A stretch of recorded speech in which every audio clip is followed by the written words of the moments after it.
Bismillahirrahmanirrahim. Assalamu alaikum, hürmetli görürmenler. Haftalık muhim haberler programımızı görüşünlerini karşı alımız. Ben Abdullah Yalqun. Kadirli görürmenlerimiz, bugün 2025 yılı 23 Mart Yekşembe. Her Yekşembe günü etigende bir hafta jarayonida vatanimiz Şarkı Türkistan ve dünya gün tertibideki en muhim haberlerini kısa analiz qilgan şekilde huzuruna sunup kelyapmiz. Qanundaqda aldı bilen bu haftadaki haberlerimizden mavzularga ko'z yugurtib o'taylik. Türkiye Köçmenler İdaresi qaytırış kararı çıkarılgan Uygurlar hakkında bayanat e'lon qildi.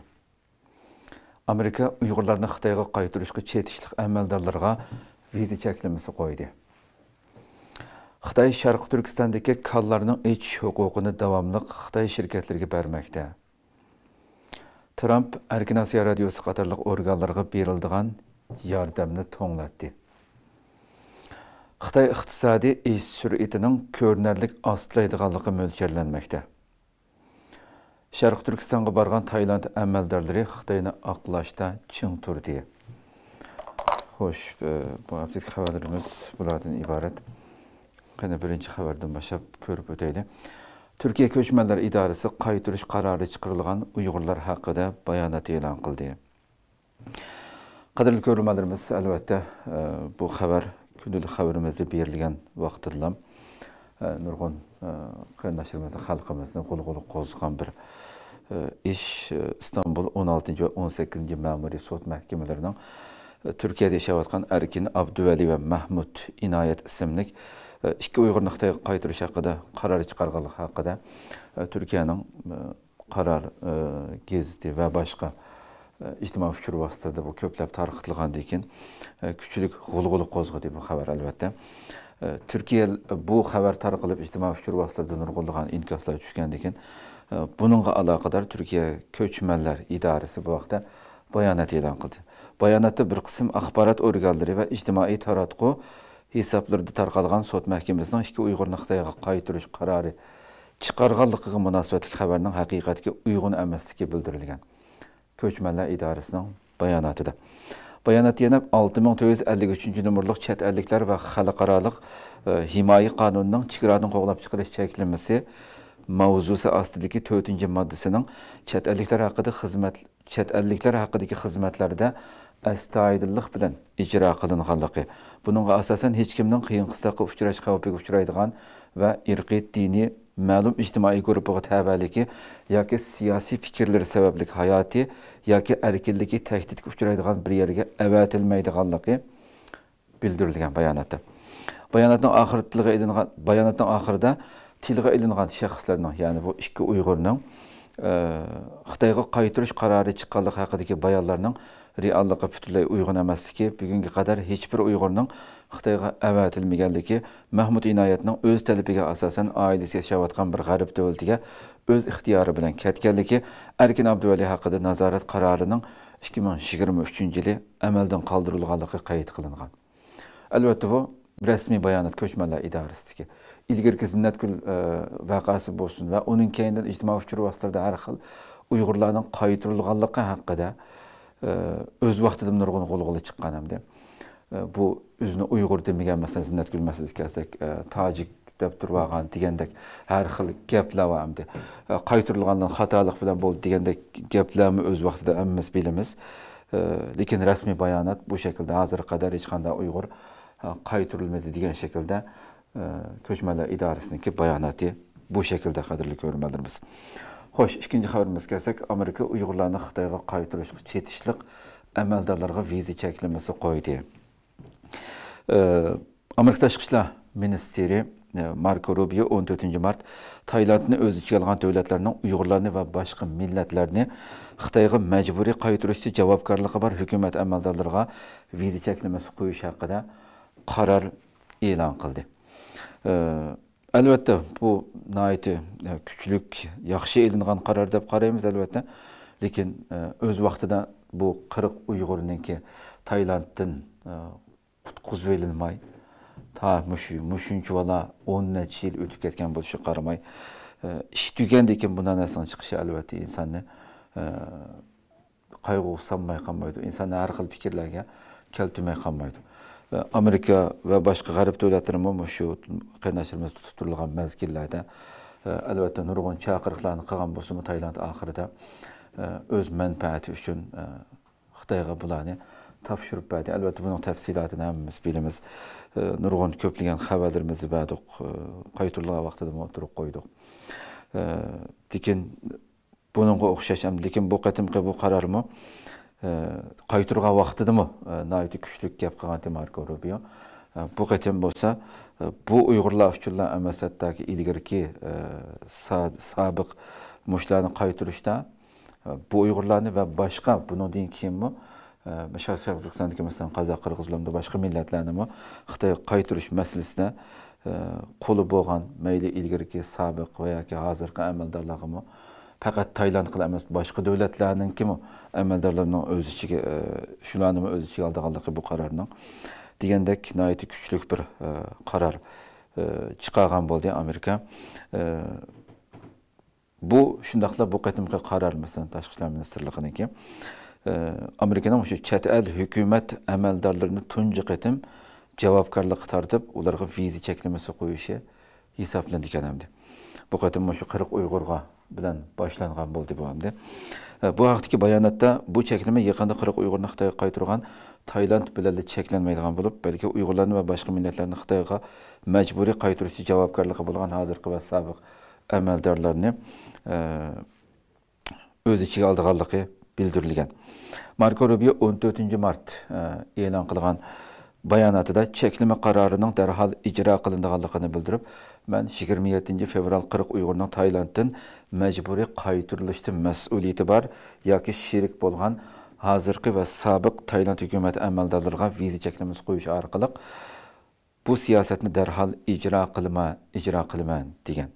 Bayonot yana biz Xitoyning uzundan beri Uyg'urlarga qarshi ijro qilayotgan irqiy qirg'inchiligi va insoniyatga qarshi jinoyatlar sababli dunyodagi har qaysi hukumatlarni Uyg'ur va boshqa millatlarni Xitoyga majburiy qaytarmaslikka chaqirib kelyapmiz deyilgan.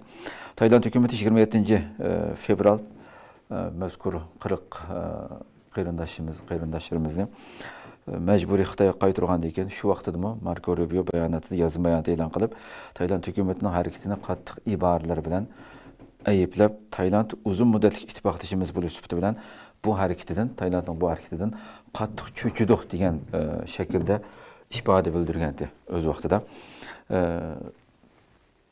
Ayni vaqtda Tayland davlat mudofaa ministri Vichai Yachai 40 Uyg'urni Xitoyga qaytarish qarorini Tayland Tashqi ishlar ministri, Adliya ministri va o'zining birlikda chiqarganligini bildirgandi. Albatta, bu qatimqi viza cheklamasi qo'yish jazosiga bularmi kirudamdi.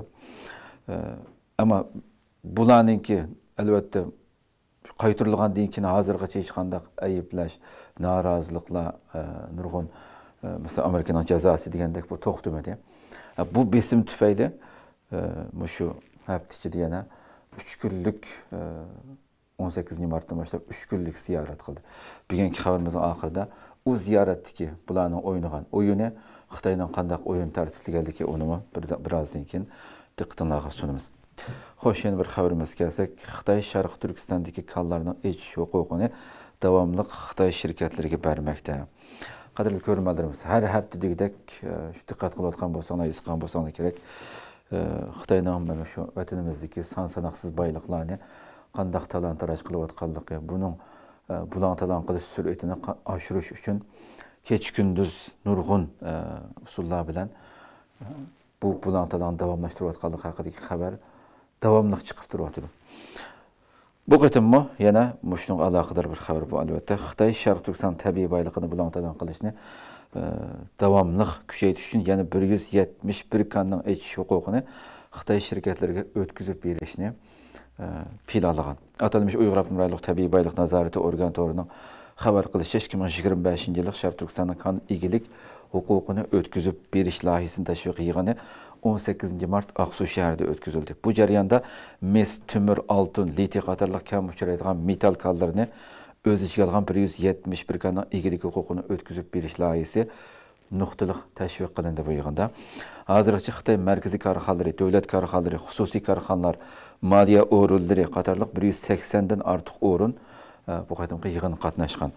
Xabarda ma'lum bo'lishicha 2024-yilda kon egilik huquqini o'tkazib berish loyihasini tashviq qilish yig'ini Şu 2020 ötken yıl 2024 yılda Xotan şəhəri, Xulci şəhəri və Tianjin şəhərində arka-arkadan 3 qetim ötküzülgen. Məxsus vətənimiz Şərqi Türkistandakı baylıqni qandaq talan-taraj qilish haqqıdır. Xitay bu yıl atalmış Uyghur Abdunum rayonluq dərəcəlik kan izləş hüququnu ötküzüb beriş sanini 200'ün aşırışını planlayan bu qetimlik yığında. 18. Mart Aksu'da açılgan bu yığında bu yıl 2025 yılı 200'ün aşırışımız gerek. Digen şekilde. Atalmış Uyghur Abdunum rayonluq təbii baylık nazareti kan igilik hüququnu başquruş bölümünün eytişçe 2024 yılı bütün Şərqi Türkistan boyunca 558 kadının igilik hüququ ötküzüp verilgen. Bu arkalık erişken kirim 290 milyar yuanga yetken. Elbette işgaliyet aslındaki bu aziz vatanimizin kan baylıklarının haddi hesabı yok. Her daim defkilivatımız var. Ne ko'lisin her bir g'irishdan xuddi bayliqlar tükülüp çıkıvatkandak çıkıvatıdı bayliqlar. Haddi hesapsız. Bu hazırgacha bayqalgan Xitoy e'lon qilgan son hamda. Her daim devatimiz Xitoy e'lon qilgan songa asla ishongil bo'lmaydi deb. Ya onun birini e'lon qilishi mumkin Xitoy. Xitoy e'lon qilgan son shu qizilma bayliqlar turlik qizilma bayliqlar hazırgacha 153 xil, aniqlangan bayliq sapisi 103 xilga yetdi deb Xitoy e'lon qilgan sonliq ma'lumot qo'yamdi. Demak, mushundaq talon-taraj qilinyapti bu aziz vatanimiz. Bu zaminning egilari bo'lgan Sharq Turkiston xalqi bo'lsa, eng qaysi sharoitda yashayotganligimizni bilamiz. Xabarlarda chiqayotgan ko'rinishlar insonning ichini siyrildirdi. Mushunchalar bir bayliqning ustida turayotgan xalqning bu nejislar tarafidan, bu tajovuzchilar tarafidan qandaq xo'rlanayotganligi, qandaq dafsanda qilinayotganligi har jihatdan buni hammasini albatta ko'rib turibmiz. Bu tajovuzchilik davom qilyapti. Albatta buning hisobi e'linadigan ko'mik yo'li. Xo'sh, yana bir xabarimiz kelsak, Trump Erkin Osiyo radiosi qatorliq organlarga beriladigan yordamni to'nglatdi. Albatta bu xabarmi mushu undaq to'nglatganlik haqida ilgari xabar chiqqan vaqtida nurg'un inkaslar bo'layotgan masalati. Bu qatim 15 Mart Trump hukumati Erkin Osiyo radiosi, Amerika ovozi, Erkin Yevropa radiosi qatorliq bir turkum taratquv organlariga beriladigan yordamlarni vaqtliq to'xtatish buyrug'i tushirdi. Bu xabar chiqqandan keyin albatta nurg'un g'ulg'ula bo'ldi. Mayli Uyg'urlar bo'lsin, mayli bu Xitoyningki va diktator tuzumidagi bu rayonlarga xabar tarqatayotgan bundaq bir organningki ta'sir ko'rsatgan doirasidagi nurg'un diktator rejimlarningki xo'sh bo'ldigan bir ish bo'lganligini bildirgan ovozlarni ko'p kelyapti hozirgacha. BBC bu haqda xabar e'lon qilib, Amerika ovozi, Erkin Osiyo radiosi, Erkin Yevropa radiosi qatorliq axborot organlarining yuzlagan xizmatchilari oldingi haftaning oxirida shirkatdan kelgan el-xatni topshirib olgan bo'lib, ularning idoraga kirishi cheklanganligi, muxbirlik kenishkisini va idora taqsimlagan uskunlarni topshirishi kerakligi uqtirilgan. Trump ilgari bir qancha yordam organlari va ma'rif bo'limlarini butunlay amaldan qoldirgan. Bu buyruqning oldida. U oldingi juma yana ma'muriy buyruq tushirib, Amerika yer shari media agentligini nima degan desam, prezident hojatsiz deb qaragan federativ bürokratiya apparati qatoriga kirgizgan. Ya'ni Amerika prezidenti bularning ish qilishi hojatsiz deb qaragan bir organ bu degan shuning qatoriga kirgizayotganligini Amerika yer shari media agentligi. Bu media agentligining ostidan Erkin Osiyo va Amerika ovozi bor degandek nurg'un axborot organlari bor ekanda buni ostidan. Trumpning qo'llovchilaridan biri bo'lgan Kari Lake bundan ilgari mazkur media organiga mas'ul qilib tayinlangan bo'lib, u o'zi boshqarayotgan media organiga yo'llagan el-xatda federativ mablag' hamda organning muhim ishlari uchun ishlatilmaydi deb yozgan. Xabarda bildirilishicha, hozircha yuqori tilga ilingan bir qancha radio stansiyalarining qachon, qanday tariqada ish to'xtatadiganligi aniq emas ekan. BBC'ning xabarida bildirilishicha, bu oyning boshlarida Elon Musk yetakchiligidagi hukumat unumi ministrligi Erkin Osiyo radiosi qatorliq taratquv organlariga 30 kunlik mablag' to'ng'latish buyrug'i ijro qilganligini jakarlagan. Erkin Osiyo radiosi ilgari Amerika yer shari media agentligiga o'z organining moliya qiyinchiligini bildirgan bo'lsa-mu, texnik javob ololmagan. Hukumat unumi ministrligimi javob qaytarmagan.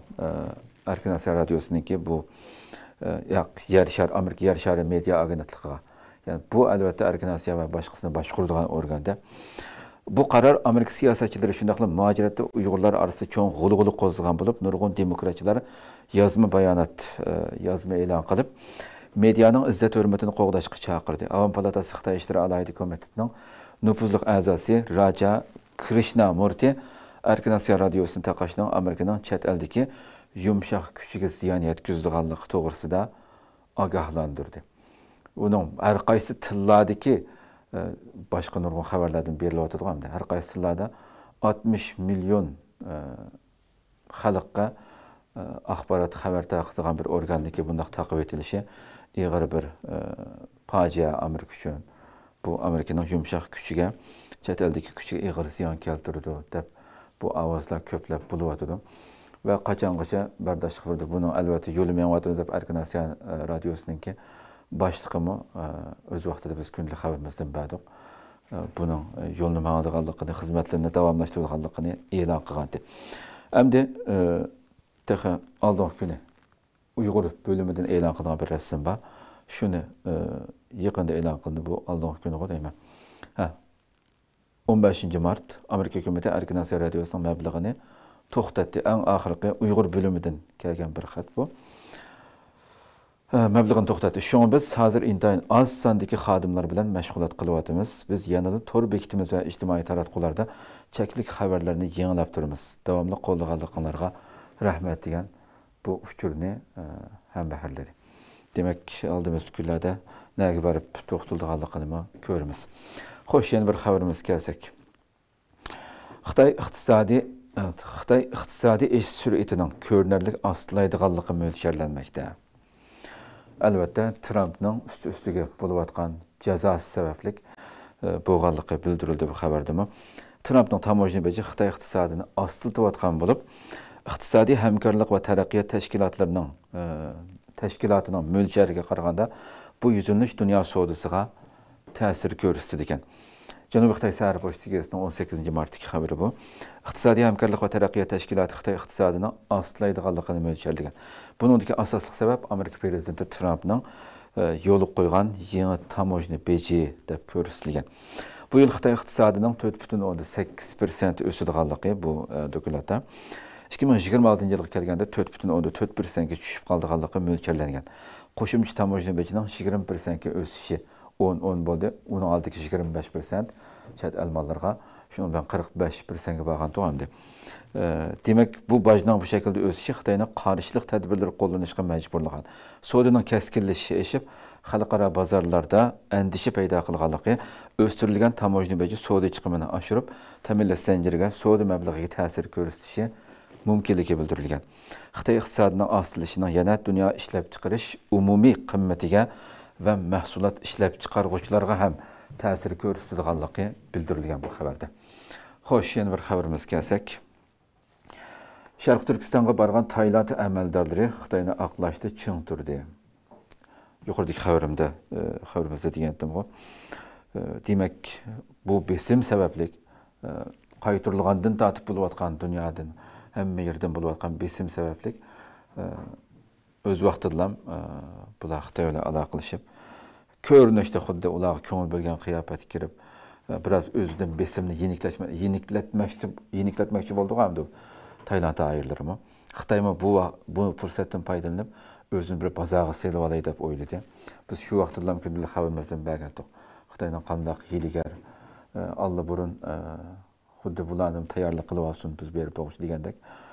Öz vaxtıdlam ziyaret qilishni nəçəbdi burun e'lon qılğandı.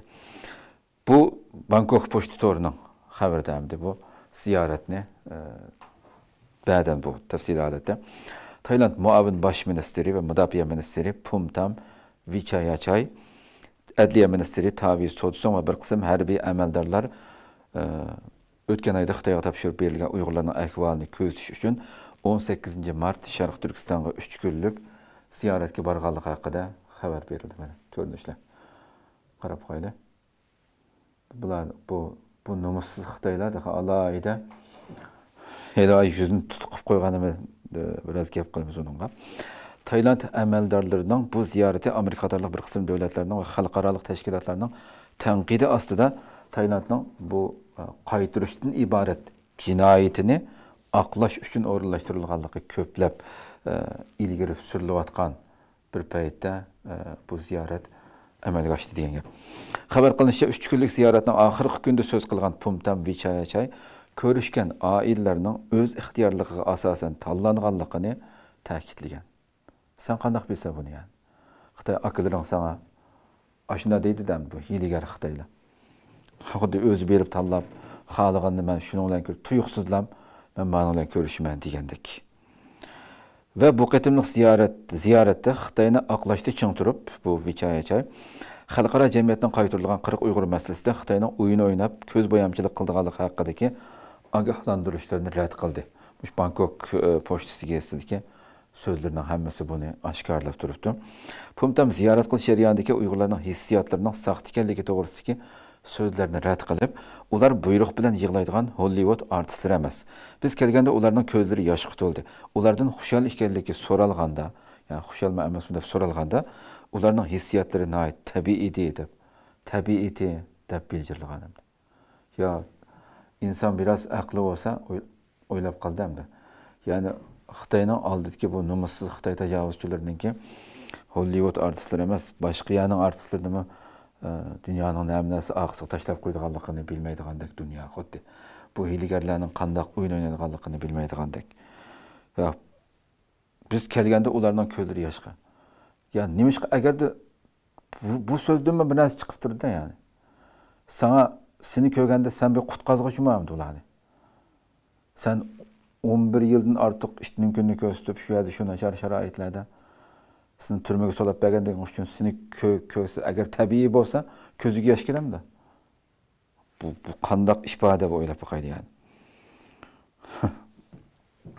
U yana majburiy qaytarilgan bir Uyg'ur uning qo'lini ching tutib olgan paytni tasvirlab, bu ahvol ularning hissiyotlarining haqiqiy ekanligini isbotladi degan. U yana kuzatuvchilarni tarqalgan so'zlarga emas, balki ifoda, ishorat va ovozlar orqali ifodalangan hissiyotlarga diqqat qilishga chaqirdiganligi haqida jari salgan. Ya Xitoy bo'lsa 18 mart berib bo'g'ichi bu yerda alla burun bu yolg'on sahnlarni o'rinlashtirib, ularni qanchilgan qitim shu repetitsiya qildirib, seni oldinga qanday chiqadiganligi. Hammani qilib bo'lganligini Xitoyni azroq tushunadigan insonlar bildi buni albatta. Xitoy Tayland amaldorlarini kutib olish va ularning ko'zini bo'yash uchun burunqidaklar oldin tayyorlagan sahnalarni, jumladan namoz o'qish shaklinib bugun kunda sayohatchilarga echib etilgan Qashqar Hetka jamoasini ziyorat qildik. Qarab qo'ying. Ya juma qarg'ilma Mehmet Juma degan maxluq, ya'ni Xitoyning zuvoni bo'lib qo'yamdi yillardan buyon. Dadi söylegandan keyin shuni o'rniga chiqib, yani butun dunyo axborotlari bu Mehmet Jumani rasmiy ko'rinishga chiqarib kelayotgan hozirgacha. Nimadan ansirab ketdim? Xitoyning so'zlagan miyadagi so'zimi insonning kulgisini keltirdi. Bu darajada numussiz Xitoylar. Hayatida xuddi bir axborotga chiqib baxmagandek Xitoy kecha kunduz uning orqali tashviq qilyotdi-ki o'zininki numussiz jinoyatlarni yepiyotidir uning eg'iz orqali. Uning chiroyini aytib o'tishlari taxan odamning qusqusini keltirib, Hetka jamoasining imomi bilan ko'rishgan bo'lib, u Xitoyni o'rlashtirgani bo'yicha bildirilib, qaytarilgan Uyg'urlar Xitoy qonuni bo'yicha yaxshi turmush sharoitida bexatar yashamoqda. Bundan boshqa nima deyalsinki u bechora? U manqurt. Nima deyalsinki bundan boshqa? Xitoyning saxta tashviqotiga asosan xabar qilgan Bangkok pochtasiga qaytarilgan 40 Uyg'urning ko'p qismining allabirun Sharq Turkistonning har qaysi joylaridagi uylariga qaytganligini, ilgari og'rib qolgan Uyg'urlarning texnik doktorxonalarda davolanayotganligini bildirgan. Tayland hukumati bayonotchisi Jirayu Xongsub e'lon qilgan bayonotda Tayland vakillari o'mkining Xitoy bexatarlik ministrligi amaldorlarining hamrohligida ikki guruhga bo'linganligi, bir guruhining Qashqardan taxminan 200 kilometr yiroqlikdagi o'z uyida turayotgan bir Uyg'urni ziyorat qilganligi, yana bir guruhining Urumchidan 500 kilometr yiroqlikda yashaydigan bir guruh kishilar bilan sin orqali so'zlashganligi hamda atalmish diniy zotlar bilan ko'rishganligi qayd qilingan. Ya Xitoydek bir hiyligar numussiz tajovuzchilar yani bunu yani oynab turib qildiki buni. U yelg'ib bo'lgan. Bundan 500 ikasi uning to'ppisiga Allah bilan chekidan selib menga deb yo'l soldi. bu derecede ahmaklarca ama şununla dünya işinidir dep oylap kelyaptı dämdi bula. Xitay əməldarları Uyğurlarını ziyaret qılğan axbarat vasitələrindən məxfiyyətlikni qoğdaş üçün sürət və sınlardakı Uyğurların yüzlərini tutuqlaşdırışını tələb qılğan. Şundaqdımı onların fəaliyyətinə heç qandaq alaydı çəklimi qoyulmağanlığı dəva qılınğan. Amma Xitay axbarat vasitələri bu haqda bu ziyarət haqqında heç qandaq təfsilatlarını aşkarlamağan. Yüzün tutuqlu ötüş məsələsini ötüdük mənə. Nimiş tutuqlu ötüşsə bunu? Şərq Türkistan qaytırılğan Uyğurlarını ziyaret qılğan muxbirlar Xitayning qattiq nazaratiga duch kelgan bo'ldi. Xitay ashundaq oldin ala planlab, hammin tayaqib bo'lib, mushlar kap bo'lishdan burun bütün ishlarni o'rinlashtirib bo'lgan bo'lishiga qaramay, u muxbirlarga o'zicha qolgan Tayland muxbirlariga tutgan muomalasi Xitayning qandaq sahna hozirlaganligini amaliyotda mana men deb oshkorlab qo'yadi bu yerda. Xabarning o'zidan. Seyşembe günü bir grup Tayland muxbirleri qaytırılan 40 Uyg'urning yaxshi turmush kechirayotganligini namoyon qilish uchun Xitoy tarafidan taklif qilingan bo'lishiga qaramay, ularning ichidagi bir muxbirning aytishicha, Xitoy amaldorlari ziyorat jarayonida Tayland muxbirlarini qattiq kontrol qilib, ularning tartgan suratlarini birdan-bir ko'rib chiqqan va ma'qullamaganlarini Taylandga ularni yo'lga selishdan burun o'chirib o'tishga majburlagan. Mana shu Xitoy degan menda pastkash yani. Sen quluqudun tutup apagan, özden çaqagan muxbirlardan buncha kansirab ketsa, ular xuddi o'zi xohlagancha bu Qashqarni o'ynab yurib, namlarda rasmdatgandek. Hamma yerda kecha-kunduz uning keyniga lalma ishda kirib elib turib, yana birma-bir rasmini tekshirib qolsa. Bu darajada pastkash Xitoy tajovuzchilar ekanligini dunyo biladi. Bu so'zlarning amaliyotda ikki qo'lning o'zi ham Xitoyning qandaq o'yin o'ynaganligi bu yerda, qandaq hiylagarlik bilan oyun oynaganligini ko'rib yetishga har qanday aql egasiga yetarli bir narsa bu amaliyotda. Demak, bu tajovuzchilar shu darajada o'yinni cho'ng bir o'yinni sahnalashtirib o'ynadi va bu orqali dunyoni aldayman deb ham xiyolni ham qildi. Ammo buningga Xitoyga o'xshash zihniyatdagilardan boshqasi asla ishindi deb qaramaymiz. Xo'sh, shunda bo'lsa bugungi bu haftadagi xabarimiz bulardan iborat qadrli ko'rmalarimiz. Alloh umr bersa, atigi kundalik xabarimizda, hafta oxirida haftalik xabarimizni ko'rishguncha omon bo'linglar. Assalomu alaykum va rahmatullohi taala va barakatuh.